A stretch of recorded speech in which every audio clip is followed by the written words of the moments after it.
दिन दिन मर रही हूँ, लेकिन इसका एहसास मुझे कब होगा। इंसान को हमेशा लगता है कि वह 70 से 80 साल जिएगा और इतनी उम्र तक मौत हमें छू भी नहीं सकती। चाहे हम इस बात को माने या न माने, लेकिन यह सत्य है कि हम यही सोच कर जीते हैं, लेकिन समझ नहीं पाते कि हम हर एक सांस के साथ मर रहे होते हैं। पता नहीं कौन सी सांस हमारी आखिरी सांस बन जाए। हम हर दिन मरते हैं, हर पल मरते हैं, लेकिन हमें इसकी अनुभूति नहीं होती, क्योंकि संवेदना के स्तर पर हमारा दिमाग, हमारा मन, हमारा शरीर अभी बहुत नीचे है। और जिस दिन हमारे संवेदना का स्तर ऊपर उठेगा, उस दिन हम यह एहसास, यह अनुभूति कर पाएंगे कि हम हर पल मर रहे होते हैं। आज की जो कहानी मैं आपको सुनाने वाली हूँ, वह एक ऐसे सवालों पर निर्भर है जो एक पूरी जिंदगी के सवालों का निचोड़ है। यह एक ऐसा सवाल है जो हर एक इंसान के मन में उठता होगा, लेकिन उसका जवाब आपको कहीं से नहीं मिला होगा। आज जो कहानी मैं आपको सुनाने वाली हूँ, उसमें आपको अपनी जिंदगी के सारे सवालों के जवाब एक ही सवाल के माध्यम से मिलेंगे। इससे पहले कि आप इस कहानी में खो जाएं, इस चैनल को सब्सक्राइब जरूर कर ले। तो चलिए कहानी शुरू करते हैं। पुराने समय की बात है। 2 भाई हुआ करते थे। दोनों जुड़वा थे और दोनों में बहुत ही प्रेम था, लेकिन इनमें से एक भाई संसार के हिसाब से बहुत कामयाब इंसान बना, मतलब उसने बहुत प्रतिष्ठा, बहुत धन संपदा इकट्ठा की। लेकिन दूसरा भाई जीवन में धन संपदा इकट्ठा नहीं कर पाया, न ही प्रतिष्ठा इकट्ठा कर पाया। वह गरीबी में अपना जीवन जी रहा था। ऐसे ही समय बितते बितते बहुत साल बीत गए और अब ऐसा समय आ चुका था कि दोनों भाई बुढ़ापे का शिकार हो चुके थे। उनके जीवन के कुछ ही वर्ष या कहें कुछ ही पल बचे थे जीने के लिए। मौत उनके दरवाजे पर दस्तक दे रही थी, लेकिन इस समय दोनों भाइयों की परिस्थिति एक जैसी थी। दोनों भाई अपनी जिंदगी से संतुष्ट नहीं थे। एक भाई ने जहां पर भरी पूरी जिंदगी जी, पूरी प्रतिष्ठा, पूरा मान सम्मान, पूरी धन संपदा इकट्ठा की, वही दूसरा भाई कम धन संपदा इकट्ठा करके भी अपनी जिंदगी जैसे तैसे गुजार लिया था। लेकिन आज जिंदगी के इस मोड़ पर उन्हें एहसास हुआ कि उनकी जिंदगी बिल्कुल खाली बीती है। चाहे उन्होंने जिंदगी में कुछ भी हासिल किया हो, कुछ भी किया हो, लेकिन उसका कुछ भी हासिल नहीं है। इसी वजह से उनका चित्त बुढ़ापे में बहुत ही उद्गीन रहने लगा, बहुत ही परेशान रहने लगा। उन्हें मरने से पहले अपने तमाम सवालों के जवाब चाहिए थे, और इन सवालों के जवाब पाने के लिए एक दिन वह दोनों भाई एक बौद्ध भिक्षुक के पास पहुंच जाते हैं। उस बौद्ध भिक्षुक की प्रतिष्ठा नगर में फैली हुई थी। तमाम तरह के सवालों के मन की शंकाओं की निवारण वह किया करता था और दूर दूर से लोग अपने सवालों के जवाब पाने के लिए उसके पास आते रहते थे। जब दोनों भाइयों को बौद्ध भिक्षुक के बारे में पता चला तो वह भी अपने सवालों का जवाब पाने के लिए बौद्ध भिक्षुक के पास पहुंच जाते हैं। बौद्ध भिक्षुक उस समय ध्यान कर रहे थे। सुबह का समय था। सूर्य अपने उजले मुख से आसमान में चमक रहा था। दोनों भाई उस बौद्ध भिक्षुक को ध्यान में बैठे हुए देखते हैं और वहीं पर बैठकर उसके ध्यान से बाहर आने की प्रतीक्षा करने लगते हैं। कुछ समय बाद वह बौद्ध भिक्षुक ध्यान से बाहर आता है और सामने बैठे दोनों वृद्ध लोगों को देखता है। उनको प्रणाम करने के बाद वह बौद्ध भिक्षुक उनके आने का कारण पूछता है।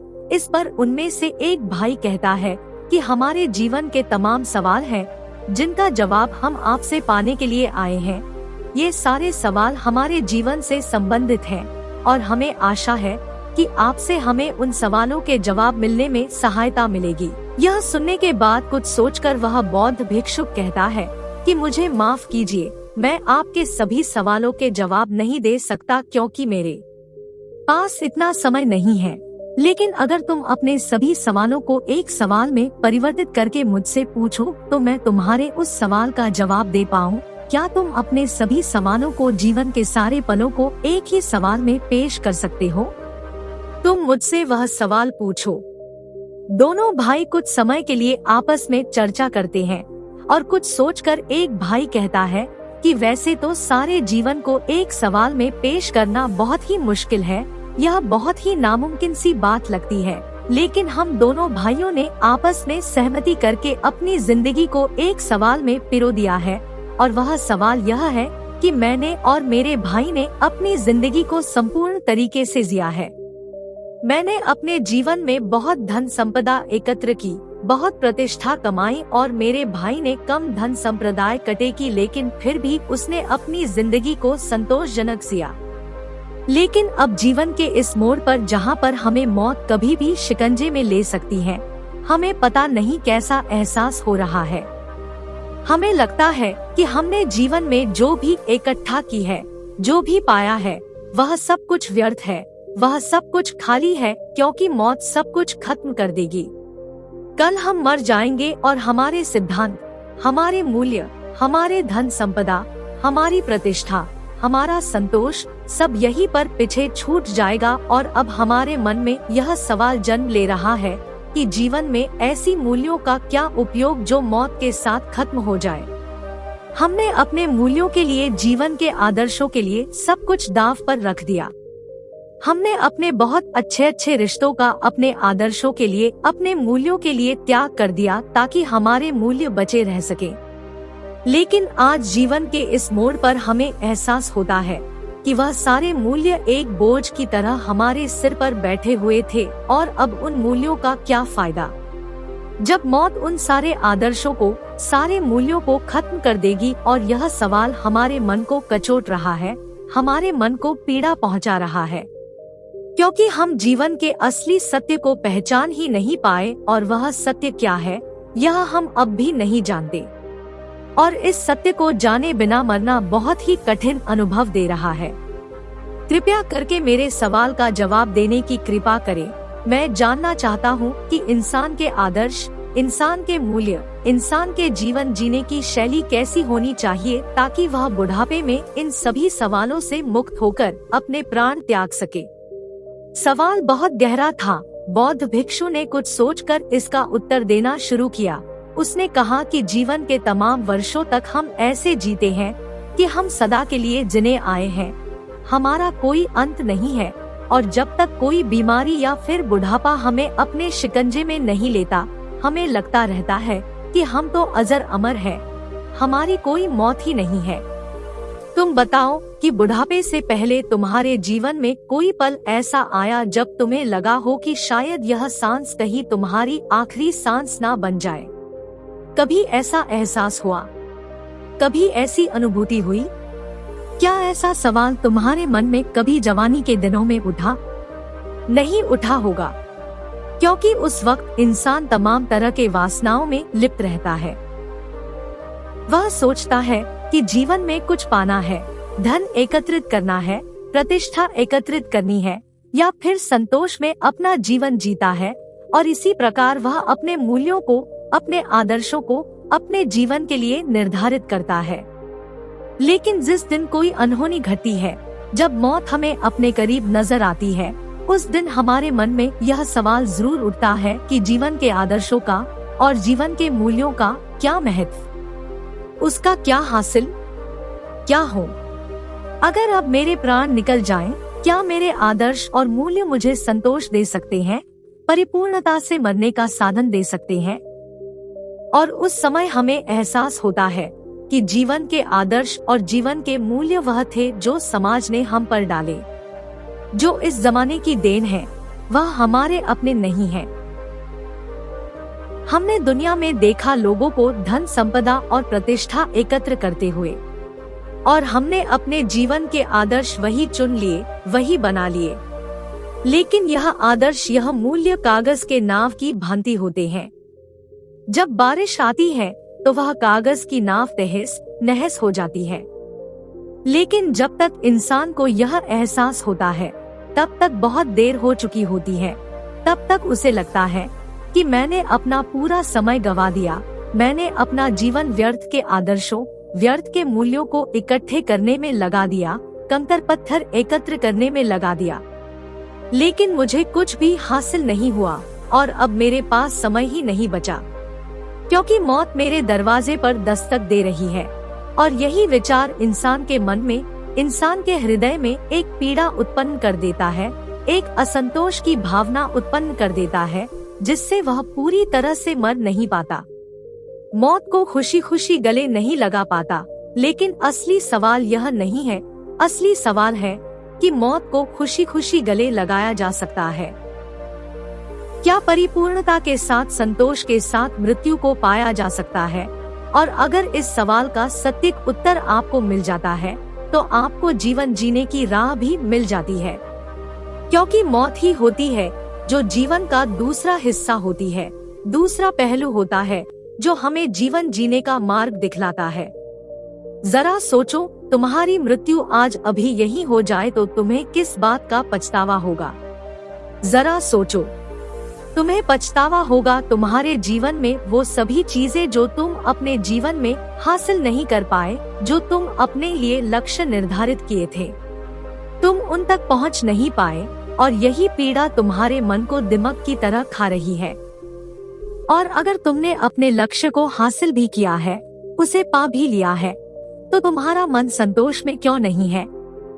क्योंकि आज इस मोड़ पर तुम्हें पता चला कि वह लक्ष्य जो मैंने निर्धारित किया था, जो मैंने बनाया था, वह मिथ्या थी, वह सच नहीं थी, वह वास्तविक नहीं थी, वह परमानंद देने वाला नहीं था, और इसीलिए वह लक्ष्य तुम्हारे मन को पीड़ा पहुंचा रहा है कि तुमने अंधकार में, अज्ञानता में एक गलत लक्ष्य को चुन लिया और जीवन भर उस लक्ष्य को पाने के लिए अपनी पूरी ताकत झोंक दी, और आखिर में तुम्हें पता चला कि वह लक्ष्य तो मिथ्या था, वह तो झूठा था। और जरा सोचो कि तुम लक्ष्य को पाने के लिए गलत दिशा में चले जा रहे थे, और जब तुम मिलो, दूसरी दिशाओं में बढ़ते चले गए, तब तुम्हें दूसरे छोर पर पहुंचकर एहसास हुआ कि जीवन का लक्ष्य तो उस पार था, दूसरी तरफ था, लेकिन तुमने उसे आंखें खोलकर देखा ही नहीं, और तुम दूसरी दिशा में बढ़ते चले जा रहे थे, इस उम्मीद में कि शायद यह रास्ता जहां पर खत्म होगा, वहां पर मेरा लक्ष्य मुझे मिल जाएगा। जीवन में खाना पीना तो जानवर भी करते हैं, वह भी कमाते हैं, वह भी मेहनत करते हैं, वह भी अपना परिवार बसाते हैं, वह भी अपनी प्रतिष्ठा कायम करना चाहते हैं। लेकिन सोचने की बात यह है कि इंसान के लक्ष्य में और जानवर के लक्ष्य में क्या अंतर होता है, और अगर कोई अंतर नहीं होता तो क्या अंतर होना चाहिए? जानवर का लक्ष्य यहीं तक सीमित रहता कि मुझे खाना मिल जाए और मैं आराम से अपनी जिंदगी जी सकूं। एक जानवर का यही लक्ष्य होता है। इसके अलावा उस जानवर को बच्चे पैदा करने में संतोष मिलता है, और वह खाने के लिए अपना पूरा जीवन निकाल देता है। लेकिन आज के युग में हम देखते हैं कि इंसान भी इन्हीं चीजों का संग्रह करता है। वह चाहता है कि मैं धन संपदा एकत्र कर लूं, अच्छा घर बना लूं, अच्छा परिवार बसा लूं, और यही मेरा एकमात्र लक्ष्य है। इससे ज्यादा कुछ करना है तो समाज में प्रतिष्ठा भी बना लूं और मेरा जीवन परिपूर्ण हो जाएगा। कितनी समानता है दोनों के लक्ष्यों में। एक जानवर और एक इंसान का लक्ष्य लगभग बराबर सा लगता है, लगभग एक जैसा लगता है। तो फिर हम इंसान अपने आप को इंसान होने का अहंकार देकर क्यों जीते हैं? क्यों हम अपने आप को जानवरों से सर्वोपरि समझते हैं? अरे आखिर में हम जीवन तो वही जी रहे हैं जो वह जानवर जी रहे हैं, फिर दोनों में भेद क्या?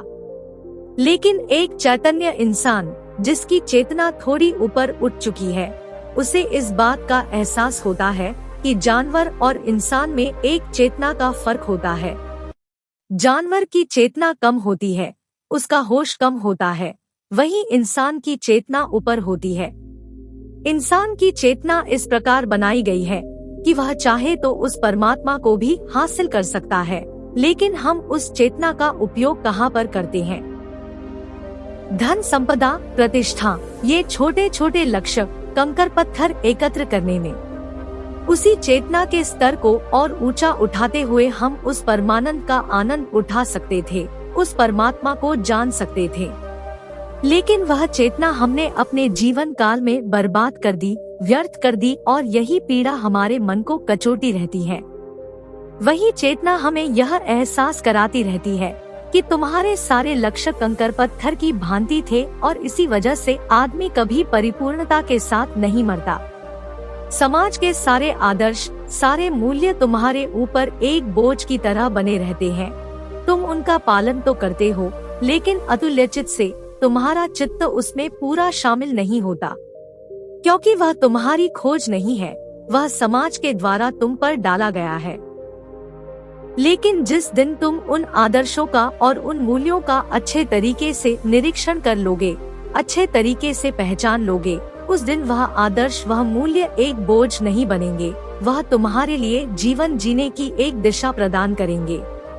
जीवन में इंसान का एकमात्र लक्ष्य होना चाहिए कि अपने चेतना के स्तर को ऊपर कैसे उठाएं, ताकि जीवन के हर पल, हर क्षण, हर सुख दुख को हम पूरे चैतन्य भाव से जी सके और यह देख सके कि दोनों एक ही सिक्के के पहलू है। सुख और दुख दोनों में मेरी अवस्था एक समान है।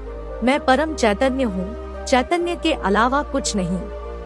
मैं हर पल का, हर क्षण का साक्षी मात्र हूँ, मैं उसमें शामिल नहीं हूँ। और जब यह भाव आदमी पैदा कर लेता है तो सारे व्यर्थ के लक्ष्य, उनके पीछे भागने की दौड़ सारी खत्म हो जाती है और जीवन का एकमात्र लक्ष्य बचता है, और वह होता है चैतन्य आत्मा, चैतन्य रूप, चैतन्य मन, चैतन्य दिमाग, चैतन्य शरीर, चैतन्य इंद्रिया। जीवन में क्या हासिल करोगे, क्या पाओगे? सब कुछ खत्म हो जाएगा, मिट्टी बन जाएगा। और जब मिट्टी बनेगा तब तुम देखकर पश्चाताप करोगे कि मैंने तो अपने जीवन को ऐसे ही मूल्यवान समझ लिया था। अरे क्या मूल्यवान था इसमें?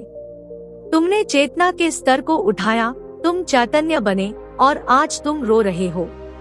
अब क्या होगा जब चिड़िया चुग गई खेत? कुछ क्षण बचे हैं जीवन में, बुढ़ापे के बाद अब पश्चाताप करके क्या फायदा? लेकिन कहते हैं कि जहाँ जागो वही सवेरा। चेतना पैदा करने के लिए एक एहसास, एक पल, एक क्षण ही काफी होता है और पूरा जीवन एक पल में रूपांतरित हो जाता है। अगर अब भी तुम्हारे अंदर यह होश पैदा हो जाता है कि जीवन क्या है, जीवन का असली मतलब क्या है, अगर तुम यह भलीभांति जान पाते हो, तुम्हारा अवचेतन मन इस बात को समझ पाता है, तो तुम्हारा जीवन इसी पल से रूपांतरित हो जाएगा और जीवन के जितने भी बचे हुए पल हैं, उनको जीने में तुम्हें पश्चाताप नहीं होगा। पूरे चैतन्य होकर जियोगे, पूरे होश में जियोगे।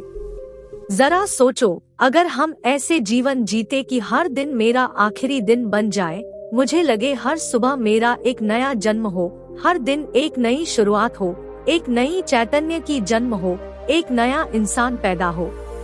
सोचो, अगर ऐसी जिंदगी, ऐसी सोच हम पैदा कर ले तो जीवन कितना रूपांतरित हो सकता है। हर दिन हमारे लिए अनोखा बन सकता है, हर दिन हमारे लिए चैतन्य के स्तर को ऊपर उठाने के लिए सीढ़ी बन सकता है। लेकिन हम करते क्या है? कंकर पत्थर इकट्ठे, ऐसे लक्ष्य जो किसी काम के नहीं है, वह धन संपदा, वह प्रतिष्ठा जो मिट्टी में मिल जाएगी। कितने ही राजा और रंक आए और हमें सब कुछ, हमारे आँखों के सामने इतिहास गवाह है, यह बता कर गए कि जीवन में कुछ भी हासिल करने जैसा नहीं है, जीवन व्यर्थ है, उसकी एक ही सार्थकता है और वह है चैतन्य। चैतन्य मन, आपका मन जितना चैतन्य होगा, जितना संवेदनशील होगा, उतना ही आप प्रकृति का, लोगों से बात करने का आनंद उठा पाएंगे। लेकिन अगर आप उस जगह पर मौजूद ही नहीं हैं, आप होश में ही नहीं हैं, तो आप क्या करेंगे? वह पल, वह क्षण बेकार, व्यर्थ, आपके जीवन में वह घटित ही नहीं हुआ, ऐसा प्रतीत होगा आपको। और जब आप प्रकृति में उपस्थित नहीं रहते तो आप दोष देते हैं कि मैंने तो लक्ष्य और आदर्श इतने अच्छे बनाए थे, लेकिन जीवन में कुछ हासिल ही नहीं हुआ। लक्ष्य निर्धारित करना चैतन्य नहीं है, वह चेतना नहीं है। लक्ष्य को निर्धारित करके आप होश में जीना नहीं सीख सकते, आनंद में जीना नहीं सीख सकते। जरा सोचो, क्या यह सत्य नहीं है? यही तो परम सत्य है जीवन का, और यही बुढ़ापे का आखिरी सवाल है जिसका जवाब उन दोनों वृद्ध लोगों को दिया। तो दोस्तों, बुढ़ापा आने से पहले जाग जाओ, क्योंकि बुढ़ापे में अगर आप चैतन्य होते हैं तो आपको पश्चाताप हाथ लगेगा। आप सोचोगे कि मैंने जीवन के कितने ही पल निद्रा में गवा दिए, ऐसे ही गवा दिए, रोते रोते गवा दिए, सोए हुए गवा दिए, और आज जब होश में आए, जब उस पल की कीमत समझी, तो बहुत देर हो चुकी थी। तुमने अपने जीवन के तमाम पलों को नष्ट कर दिया था, अब क्या हासिल होगा?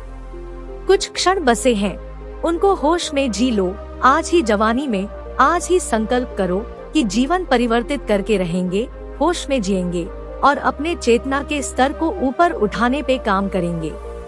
तो दोस्तों, कैसी लगी आपको यह कहानी? कमेंट सेक्शन में जरूर बताना, और अच्छी लगी तो इस चैनल को सब्सक्राइब जरूर कर लेना।